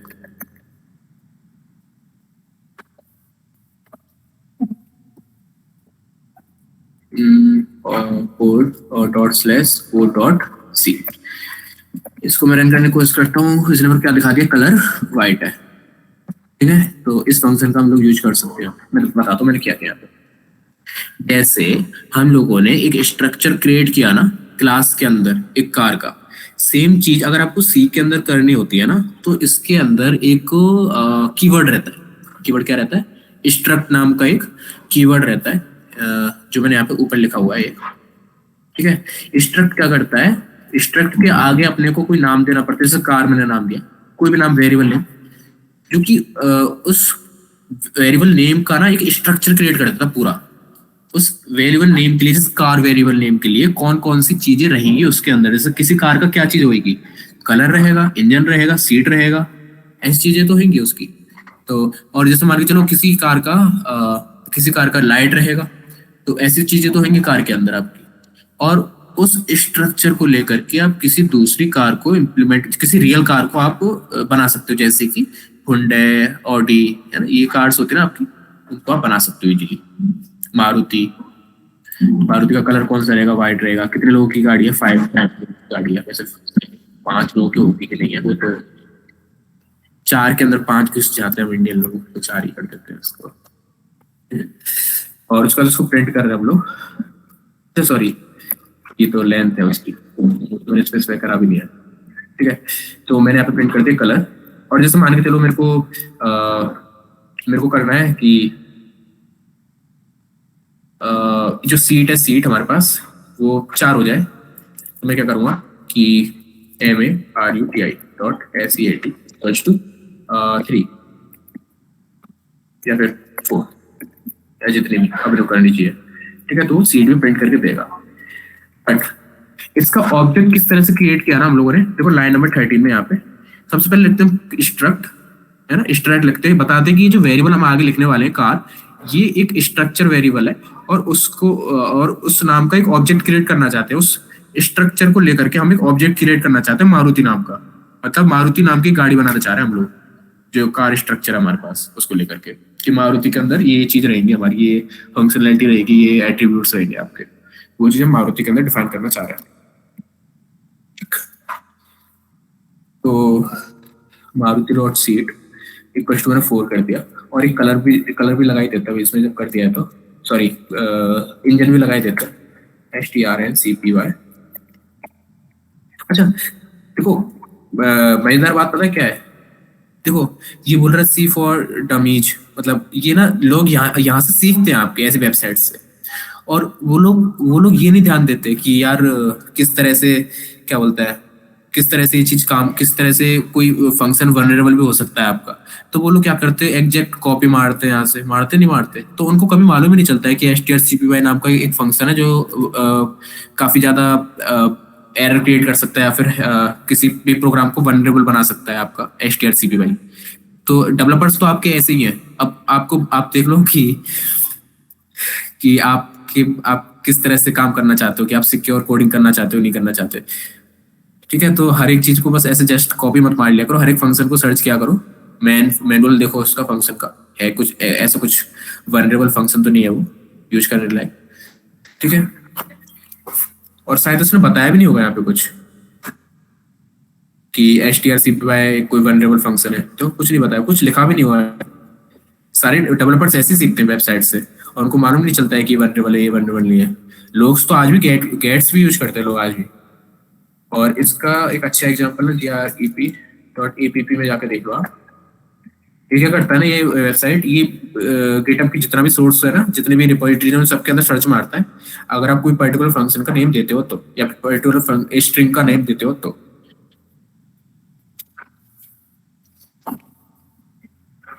जैसे अभी आने दो, चलने दो इसको जरा।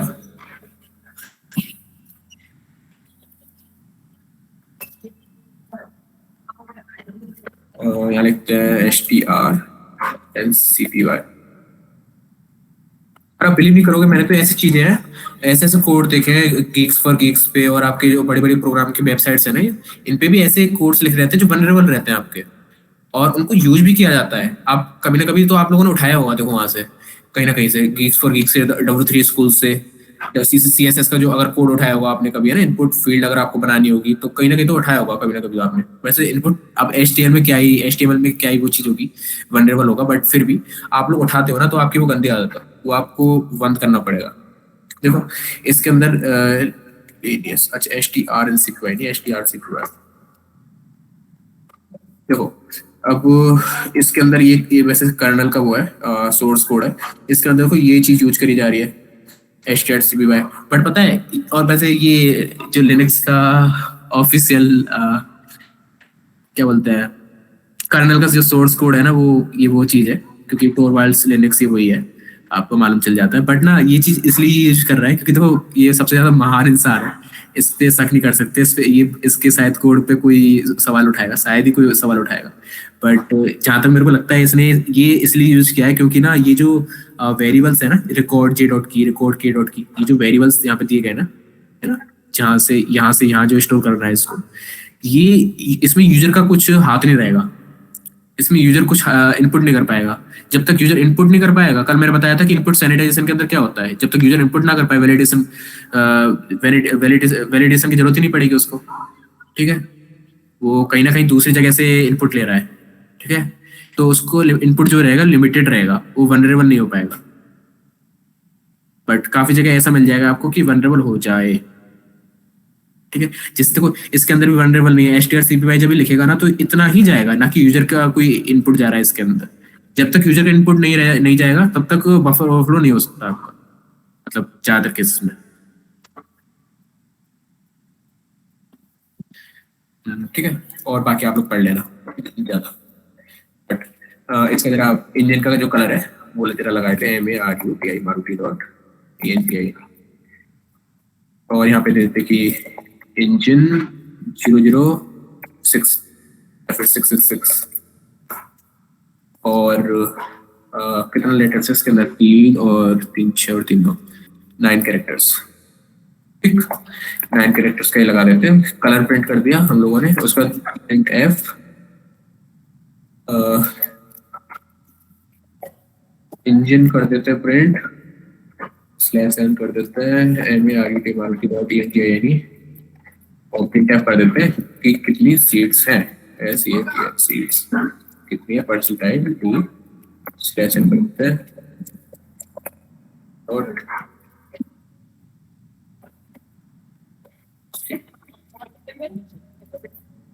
आप इसे कंपाइल करते हैं, रन करते हैं कोड को। देखो कलर वाइट है, इंजन कैसा है, इंजन 666 कुछ होगा इंजन, और सीट्स कितने हमारे पास 4 है मारुति के अंदर। तो इस तरह से कुछ स्ट्रक्चर आपका काम करता है सी के अंदर। और ये चीज मैं बता क्यों रहा हूँ, क्योंकि जितने भी आप चैलेंजेस देखोगे ना, जितने भी रियल लाइफ सिनेरियो चैलेंजेस, क्या आप सी टाइप चैलेंज छोड़ो, रियल लाइफ सिनेरियो जो देखोगे ना आप, उनके अंदर जब आप सोर्स कोड के साथ डील कर रहे हो ना, सी के सोर्स कोड के साथ, जब आप वनरेबिलिटी फाइंड कर रहे हो सोर्स कोड के अंदर जो कि है सी का, तो आप इस चीज से जरूर वाकिफ होना आपका जरूरी रहेगा। स्ट्रक्चर जो रहेंगे बहुत ज्यादा रहेंगे आपके प्रोग्राम के अंदर, आपके कोड के अंदर, उस सोर्स कोड के अंदर। बहुत ज्यादा देखने को मिलेंगे आपको ये तो, और आपको आप होपलेस हो जाओगे इसको देख करके, यार ये क्या चीज है, इस किस तरह से क्रिएट हुआ, किस तरह से नहीं क्रिएट हुआ। तो इसलिए मैं आपको बता रहा हूँ ये चीज। और सीटीएफ में तो आते ही आते काम में, जितनी बफर ओवरफ्लो की जितनी एडवांस जो सीटीएफ चैलेंजेस रहते हैं उसके अंदर स्ट्रक्चर बहुत बड़ा रोल निभाता है।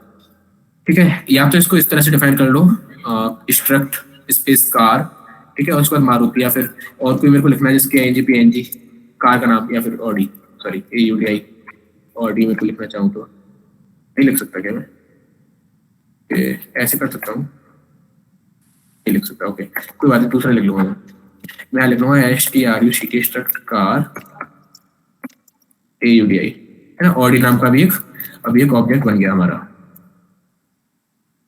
अच्छा पहले भी लिख सकते थे क्या ऐसे, इस तरह से, हाँ ठीक है, इस तरह से भी लिख सकते हैं इसको कॉमा लगा करके, वो मेरे को लगा था कि लिख सकते हैं, ठीक है, ऑडी भी लिख सकते हैं। और अगर इस तरह से नहीं लिखना है ना आपको, तो आप ये भी लगा दो कि MAR Maruti comma Audi comma F1, ऐसा आप लिख सकते हो, है ना। और डायरेक्ट आपका चल भी जाएगा, फिर ये आपको फिर स्ट्रक्ट लिखने की जरूरत नहीं पड़ेगी, आप डायरेक्ट इसी लाइन के अंदर स्पेसिफाई कर दो। ये जो यहाँ पे क्लोजिंग ब्रैकेट है ना, इसका कर्ली ब्रैकेट क्लोजिंग है यहाँ पे कार का, वही तो कर दो आप स्पेसिफाई। इसको जरा कंपाइल करते हैं और रख करते हैं, तो ये बता रहा है कि वाइट है, इंजन है, और ये है सीट 4S। ज्यादा आप इसके बारे में खुद अपने से ट्राई करोगे प्रोग्राम बनाने का, ये प्रोग्राम मत बनाना, अगर टास्क नहीं है कोई आप लोगों के लिए, टास्क तो वही बहुत है, ये अपने से ट्राई करना है इस चीज को बनाने का। कोई भी प्रोग्राम सोच लो अपने मन में, मेरे खुद के मन में ज्यादा नहीं आता है, थोड़ा ऐसे ही दिमाग है मेरा। अपने मन से कुछ सोचो कि इसका कुछ स्ट्रक्चर बनेगा, फिर जैसे कि क्या लेके जाते हो आप लोग, मेरे दिमाग में बहुत बच्चों जैसा आ रहा है, आप चीज लेने जाते हो दुकान पे, तो एक आप बोलते हो कि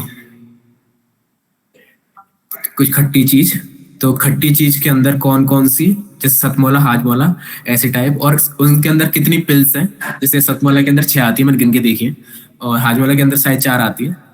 तो वो चीज आप बता सकते हो, और किसका फ्लेवर कौन से टाइप का है, ऐसा बना सकते हो एक स्ट्रक्चर। ठीक है, तो ट्राई करना, ये कोई टास्क नहीं है आप लोगों के लिए, बट करना ट्राई, ठीक है, इस चीज को अच्छे समझ में तभी आएगा आप लोगों के। किसी को कोई यहाँ तक क्वेश्चन?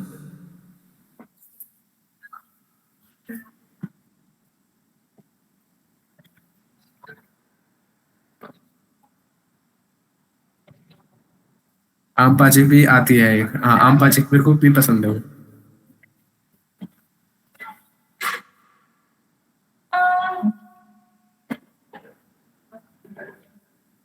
ओके कोई क्वेश्चन नहीं।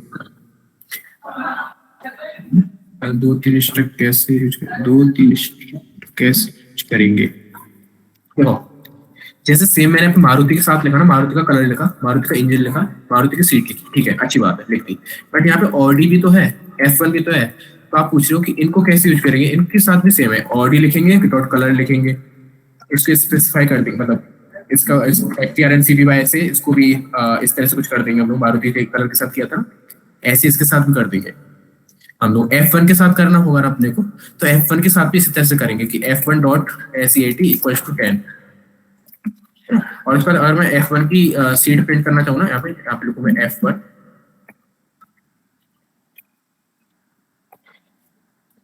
यहाँ पे क्या दे दिया, सीट क्या है 10 है हमारे पास, 10 सीट्स है यहाँ पे, आया समझ में, अब कितना सीट्स है अपने पास, 10 सीट्स है, ठीक, आप यूज कर लोगे।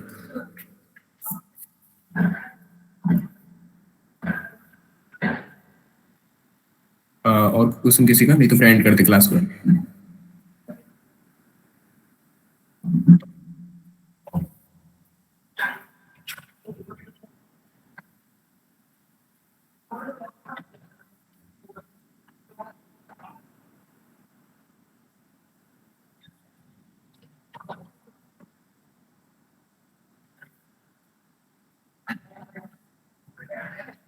ठीक है, तो फिर एंड करते क्लास को, थैंक यू।